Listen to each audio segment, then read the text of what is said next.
திருப்பூரில் ரங்கராஜ் பாண்டே, மணிகண்டன், பழனி, எழிலரசி, கபிலா, விசாலாட்சி, ஹேமவர்த்தினி, நாராயண கோவிந்தன் பங்கேற்கும் சாணக்கியாவின் சில் பட்டிமன்றம் ஆகஸ்ட் 8 சனி மாலை 6 மணிக்கு. இடம் காயத்ரி மஹால், காங்கேயம் ரோடு, திருப்பூர். அனைவரும் வருக. அனுமதி இலவசம்.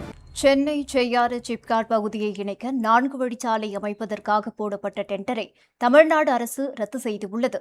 தமிழகத்தில் தாவேக ஆட்சி அமைத்த பின்னர் முந்தைய திமுக ஆட்சியில் போடப்பட்ட ஒப்பந்தங்களை ஆய்வு செய்து வருகிறது. திட்டங்களின் மதிப்பீட்டு செலவை குறைக்கும் நோக்கில் சில டெண்டர்களை ரத்து செய்யும் நடவடிக்கைகளையும் அரசு மேற்கொண்டு வருகிறது. இந்நிலையில் சென்னையுடன் திருவண்ணாமலை மாவட்டம் செய்யார் சிப்காட் பகுதியை இணைக்கும் வகையில் 43 கிலோமீட்டருக்கு 4 வழிச்சாலை அமைப்பதற்கு முந்தைய திமுக ஆட்சியில் ஒப்பந்தம் போடப்பட்டது. 4 வழிச்சாலை அமைப்பதற்கு திட்டமிடப்பட்டு காஞ்சிபுரம், செங்கல்பட்டு ஆகிய மாவட்டங்களில் இருக்கும் 33 கிராமங்களில் 619 ஏக்கர் நிலத்தை கையகப்படுத்தி 60 மீட்டர் அகலத்தில் சாலைகள் அமைக்க முடிவு செய்யப்பட்டது. நிலம் கையகப்படுத்தும் பணிகளும் தொடங்கப்பட்டன.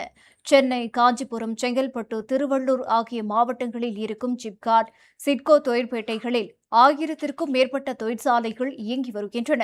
இப்போது சென்னையில் இருந்து செய்யாறு நோக்கிச் செல்லும் கனரக வாகனங்கள் வாலஜாபாத், காஞ்சிபுரம் வழியாகவே பயணிக்க வேண்டியுள்ளது. இந்நிலையில் திமுக ஆட்சியில் போடப்பட்ட ஒப்பந்தத்தை தமிழ்நாடு மாநில நெடுஞ்சாலைகள் ஆணையம் ரத்து செய்து உத்தரவிட்டுள்ளது. இதனால் சென்னை செய்யாறு 4 வழிச்சாலை குறித்து விரைவிலேயே புதிய அறிவிப்புகள் வெளியாகும் என்று எதிர்பார்க்கப்படுகிறது.